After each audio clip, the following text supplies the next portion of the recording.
Lagos, Nigeria's social and economic hub, continues to blaze the trail in many sectors. In another testimony of the city's trailblazing act, the state governor, Babajide Sanwo-Olu, has announced the delivery of the first set of electric buses for the state's public transportation. Governor Sanwo-Olu made this known in an Instagram post on Sunday while telling residents to say no to fuel scarcity as the buses will reduce carbon emission and increase efficiency. Sanwo-Olu, I'm sure this is coming immediately after his re-election, and then they would have made arrangement for this before this time, and we're getting buses that will be powered by electricity, not petrol. Have we not been talking about it? You see, we like, I don't understand how. But there's no states. No, there's no states. I'm heading to something. This young man is blazing the trail. There's no states in Nigeria. Yes, I know you've been talking about it, Emeka, but in Nigeria as today, not southeast, not south-south, not We're not even talking about southeast. There's no state that has done. Why hasn't the federal government blazed the trail? So you are talking of southeast. Do you understand? So I feel we should be commended. There was no. You see, when you talk about commended, I think you will not even be doing good service to this innovation, because that is innovative governance. You know, the type of governance that makes nations work. It's not rocket science. It's not magic. These things are just there to be implemented. But what do we see? We prefer that circumlocution, go round and round and round. Remember, there was a debate in the Senate about this thing. What did somebody say? The Deputy Senate President said, no. We must find a way to continue to sell our oil. Is there a problem with selling our oil? We're talking about leapfrogging into the 21st century. I commend Governor Sanwo-Olu for even blazing the trail ahead of the federal government. We had talked about this. There was somebody who was arguing with me. In fact, really insulted me on Facebook when I was saying that, look, Lagos shouldn't be using buses powered by diesel. Should be talking about LPG or electric vehicles, I'm sorry.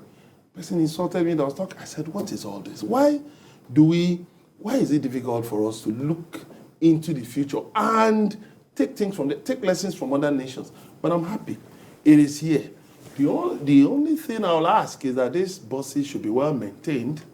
Then let's try to find a way to use those buses to create employment in terms of transfer of technology, in terms of getting some of these things assembled here. Then maintenance. Then they should be properly taken care of. They should be properly taken care of. The driver should be well selected so that, all of these things is possible. There are other things. That assisted learning can do. Power. I want to see how it's going to be powered.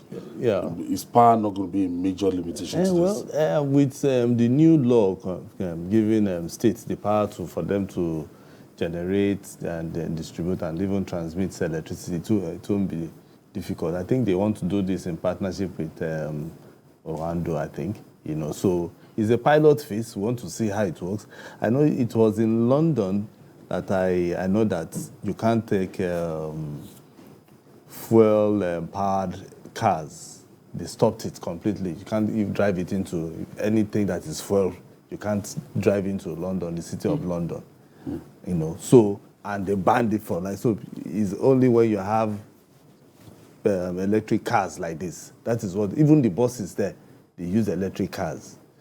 So there are so many big cities that are moving towards this side. It's very, very innovative. But most Lagosians will always ask, okay, you're bringing these fine buses or this innovative bus to Lagos. What happens to the downfall?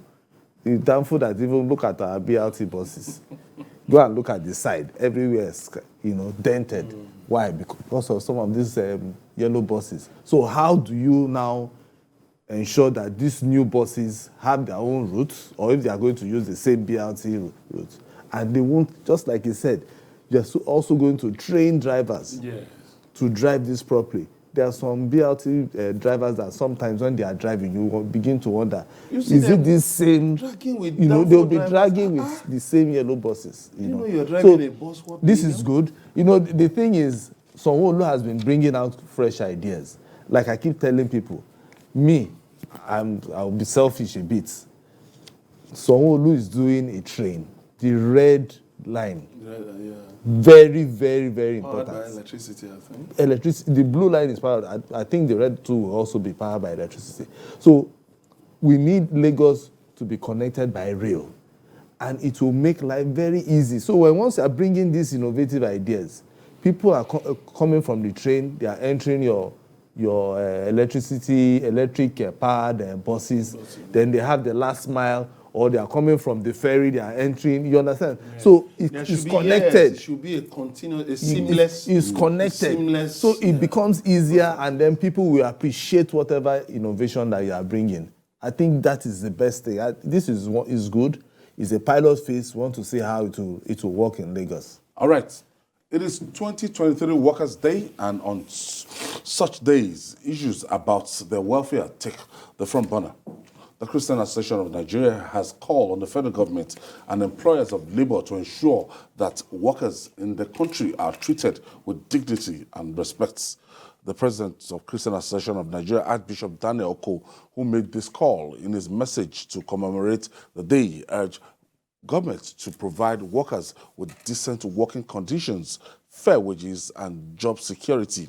Meanwhile, organized labor threatened to constitute what it called a hall of shame for judges that compromise dispensation of justice because of pecuniary benefits. Today is 2023 Workers' Day, May Day they call it, and all over the world. And when you want to look at the plight of workers in Nigeria, it's horrible. It's horrible. Nigerian workers, I must salute Nigerian workers for their perseverance, for their patience. They really, both public and private and or whatever, even self-employed. It's tough. You know, some of our policymakers don't really even understand what it means to give workers their due. You keep talking about the minimum wage, whereas what we need is a living wage. We need a living wage. Then, even the minimum wage, how many have our leaders kept to the requirements, the lawful requirements for, the period within which they should negotiate a new minimum wage? No. How many states are even implementing the 30,000, which is even a starvation wage? 30,000 now is a starvation wage, but you find people earning 15,000, 20,000, and such things, and these people have to go to work every day. Something needs to be done about it. The Nigerian worker, even in some industries, factories, they get injured there. You go to some factories, even some of those ones owned by multinationals, by foreigners, they don't have basic medical equipment. These people, if you see workers get injured, they just administer some, they don't give them due treatment, good treatment, and they work in hazardous environment. These things must be looked into. Nigerian workers must be treated well. You see, we have recurring strikes. Why? Negotiations are done, but once they leave the negotiating table, that's where it ends. Nobody wants to. There is no continuity in terms of implementation, in terms of renegotiating, in terms of sticking with agreed timelines. These things have to be dealt with. Let's go. It's wrong. Well, most workers Nigerian workers are really not having it easy. There's a story that Sharon did recently, and it was a guy who was injured, in factory, and then the company just abandoned him completely. The guy lost his leg, one of his legs. It was amputated. So these are part of the conditions, working conditions that people are going through, and at the end of the day, nothing is being done, no compensation. We are talking about minimum wage. How many states? There's a particular state governor who wanted to even bring somebody back again, and even wanted to go to Senate. At the end of the day, He didn't go, and he was owing several thousand months.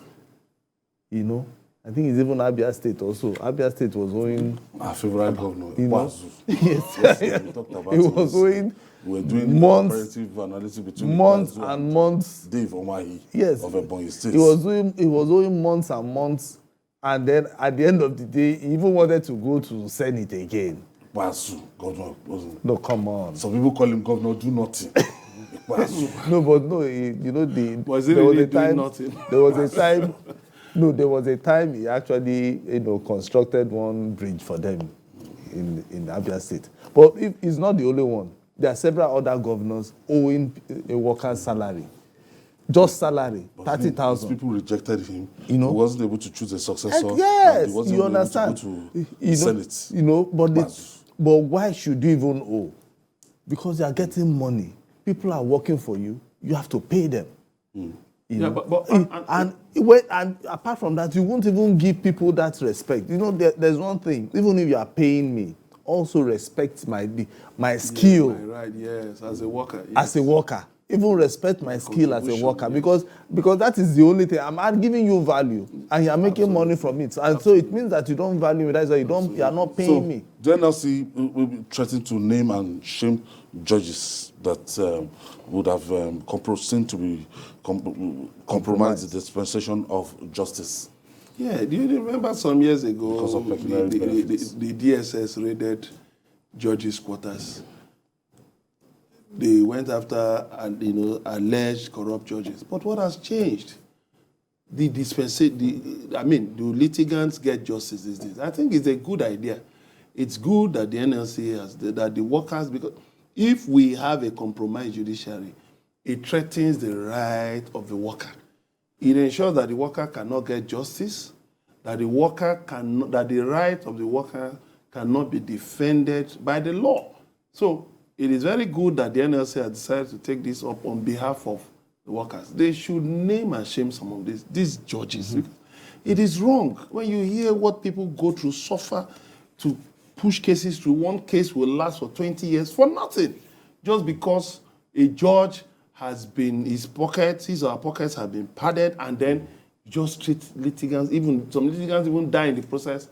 And what happens? We have to leave it there. Okay. Our time is fast spent. No problem. Leave it there. I want to thank you, Asuko James and Emeka Madunago. Thank you very much. And we're counting down to our May 29 inauguration date, so the countdown starts immediately.